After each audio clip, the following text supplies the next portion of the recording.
No, to je tole, to je en izmed izdelkov narejenih. Spider-Man napravil. Bil bolj med zadnjimi, med prvimi, ali? Ta je številka 6. Se pravi, narejen je bil lani, dokončno je bil narejen lani. Zdaj ga pa en let že vozimo tako po Ljubljani, kadar se mi zapaše. Vidim, da ga kar uporabljaš, a ne?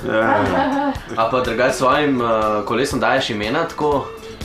Veš, kako je samo kratica je, pa številka zraven. Ime je Katobrank, pa samo KB01, KB02 in KB08. A se nič ne bojiš, ko se voziš po mestu, da bi ti ga ukradali nekje, ker zgleda dosti zanimivo, ne? Ne. Ga fajn prepleneš?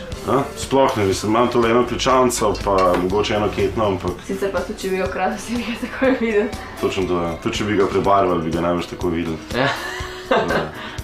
Če bi ga šel pa predelovati, pa je tak ne bilo več. Ne variante. Bojim se edin, če bi ga ukradili, da bi ga v vodo vrgal. To je edino. To bi bilo pa slabo. Se lahko malo goro sedi? Izvoli. To je tako, kot da bi na motorju sedel. A to je bil v bistvu namen tvoj, da je tako nekako ali... Predvsem je namen, da lepo sediš gor, da ti je komotno, da ti je udobno. Ja, se je. To je v bistvu prvo vodilo pri izdelavi.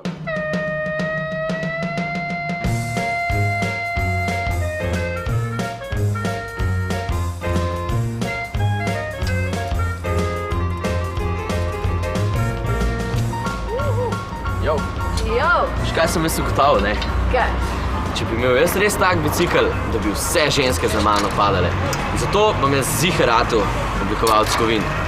Evo se bo nekaj zmenila. Kaj? Če ena ženska pade, ti plačam večerjo z njo.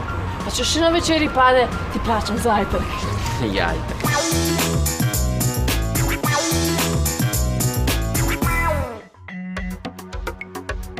Zgodovina obdelave in oblikovanja kovin je stara več kot 6000 let. Človek je kovine najprej uporabljal za izdelavo orodij in orožij.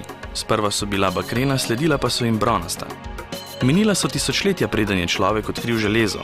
Naša industrijska civilizacija temelji na železu in njegovih zlitinah. Človek je z znanjem in izkušnjami razvijal nove tehnologije, ki nam omogočajo, da dajemo izdelkom sodobne oblike in visoko uporabno vrednost.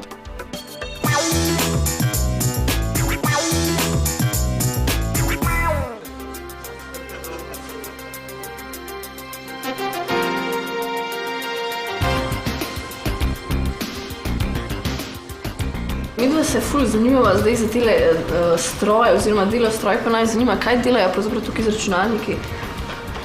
Ja, tole je ena specializirana učilnica, namenjena pouku programiranja računalniško vodenih strojev in sistemov. No in opremljena je s 16 računalniki, kar je seveda klasično že v šoli. In zdaj poskušajo po neki risbi, ki jim jo damo, oziroma neki vaji, napisati nek program, ki bi ga potem lahko izvedli na stroju. A pa drugače to znanje s temi računalniki je verjetno obvezno pri tem poklicu, ne? Ja, sigurno. To je zdaj sodobnejši pristop, sodobnejši. Vsi poklici starega kova seveda imajo tudi to sodobno tehnologijo vključeno, ker brez teh sodobnih strojev računalniško vodenih praktično ni ne proizvodnje, ne orodjarstva, nič.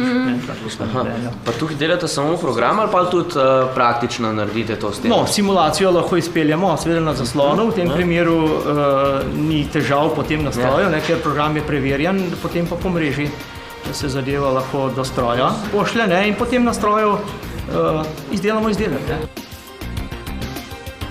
Izobraževanje poteka tako, da se dijaki v prvem letniku seznanijo splošno z ročno obdelavo kovin in samimi kovinami, medtem ko v drugem letniku se usposobijo za posamezen profil poklica, za katerega se izobražujejo. V tretjem letniku imajo dijaki pol leta, ko se usposabljajo z delom pri delodajalcu. Takrat se dejansko na licu mesta seznanijo z samim poklicom, za katerega se izobražujejo in seveda z delom, ki ga bodo v nadaljevanju opravljali. Dijaki končajo izobraževanje z zaključnim izpitom in po koncu izobraževanja imajo možnost tako zaposlitve kot nadaljevanje šolanja v 3+2 programu strojni tehnik.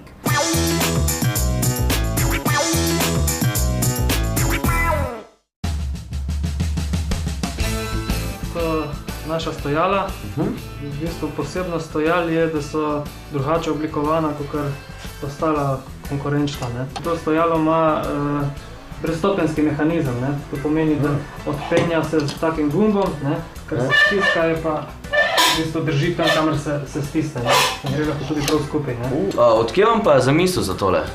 Tu je z leti. Ne. V začetku sem začel delati, kot so bile klasično, ne. Pol pa tisto je bilo en kup napak, kup težav in pol vsako leto je bila kakšna izboljšava. Ne. Kaj pa tole, tele podloge, mi se mi zdijo zelo zanimive, ta kamen je zelo lep, ne? Ja, to je prav kraški kamen, repen, ne. Ga obdeluje tukaj iz Tomaja, kamnosek, čevnja Sandi. Kakšen je pa pol ta les? Tu je pa kraški hrast prav. Vse kraško. Ja, Vse domače. lepljenc. Da je v stilu.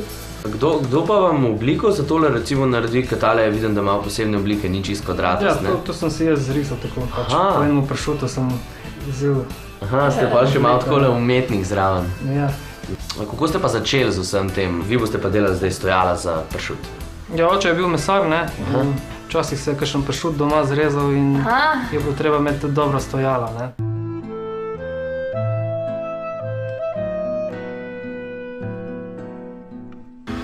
Se pravi, to je pa zdaj vaše stojalo v uporabi, a ne? Tako je, ja.